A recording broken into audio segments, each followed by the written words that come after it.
Coucou les filles, hello hello. Coucou. C'est quelque chose qui m'attire depuis que je suis toute petite sans savoir ce que c'était, puisque je connaissais absolument pas. J'ai bossé dans l'aérien, j'adorais ce que je faisais, mais je trouvais que je ressentais un gros vide en moi. Et j'ai découvert le Reiki, la sophrologie, jusqu'à ce que je tombe sur les soins esséniens. Et là, je me suis dit, c'est ça que je veux faire. Belle révélation. Ouais, parce que le Reiki m'a permis de comprendre que j'avais quelque chose dans l'énergétique, les mains, tout ce qu'on peut appeler magnétisme, tout ça, qu'il y avait vraiment quelque chose pour moi. Parce que quand j'étais petite, en fait, je disais que je voulais guérir avec mes mains. Non. Si. Alors, Non, forcément, étant petite, je me disais que c'était n'importe quoi et que j'avais une imagination débordante, puisque je ne savais pas que, bien qu'on ne guérit pas avec ses mains, mais qu'il y a des choses qui se passent. Et en fait, donc en découvrant le Reiki, ça m'a fait que confirmer que j'avais cette sensibilité. Et en tombant dans les soins esséniens, c'était vraiment la dimension, en tout cas, qui, moi, me parle, parce que ça va au-delà de juste l'énergétique, en fait. J'ai toujours aussi été attirée par tout ce qui était ce qu'on appelle le monde de l'invisible au sens large. Dans ma famille, personne ne pratiquait ça, personne ne s'y intéressait, ça a toujours été très, très cartésien. De rencontre en rencontre et d'expérience en expérience. Et jusqu'à un moment où j'ai une expérience de vie qui a nécessité l'intervention d'une tierce personne, notamment énergétique, notamment sur la gestion d'émotions fortes, qui était très compliquée sur une période un peu difficile à traverser, comme on peut tous en avoir. Et là, j'ai découvert la trame, qui est une autre technique énergétique, et qui m'a permis vraiment de me recentrer. J'étais complètement à côté de mes pompes et de me remettre vraiment dans ma vie.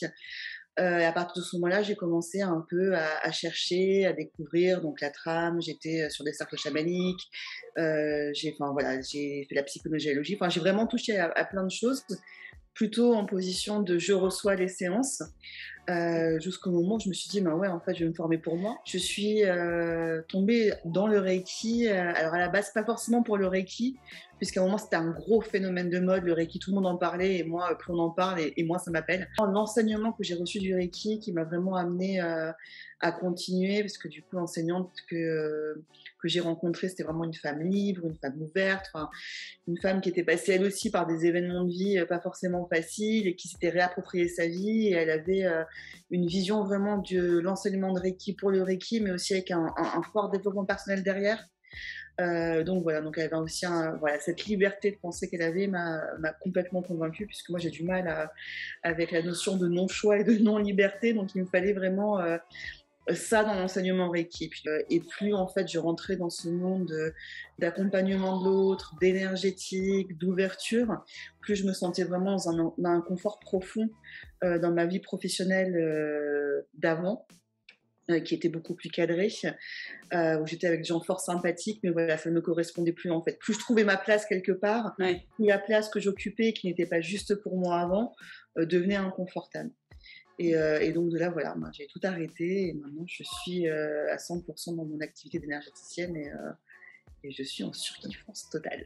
Je pense que c'est le fait de pouvoir vraiment être à sa place qui donne cette notion de liberté.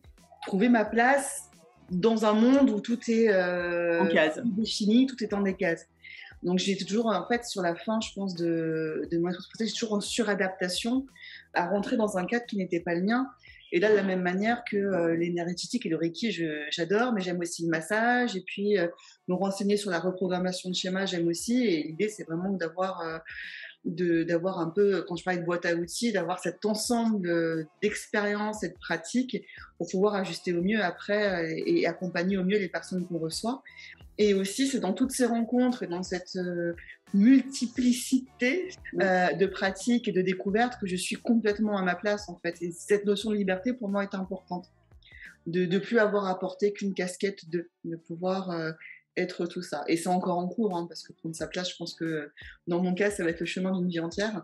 Et moi, je dirais que avec les années, en fait, je me retrouve et je me permets d'être réellement qui je suis. Et en étant qui je suis, ouais, j'y trouve cette liberté. Moi, depuis que je suis petite, je me suis toujours sentie très différente, puisque j'avais des perceptions que tout le monde n'avait pas. C'était dangereux dans le sens où il fallait pas que les gens le sachent, sinon on allait me prendre pour une folle. Donc en fait, je me suis toujours coupée de qui j'étais vraiment. Et Et en fait, ça a été très difficile parce qu'il y en a plein qui se disent ah, la pleine perception, ça devait être chouette. Quand on est enfant et qu'on voit des choses dont les autres ne voient pas, c'est loin d'être chouette. Puisqu'on se sent différente, pas comprise, on n'est pas écouté, on n'est pas cru aussi. On passe vite pour des enfants un peu tarés, quoi. Et donc, en fait, j'ai refoulé qui j'étais pendant des années. Et on va dire que ça fait depuis peu, en fait, que j'assume qui je suis. Et donc, pour moi, oser faire de l'énergétique et proposer ça librement, c'est là où je me retrouve. Et je sens vraiment que là, je suis à ma place.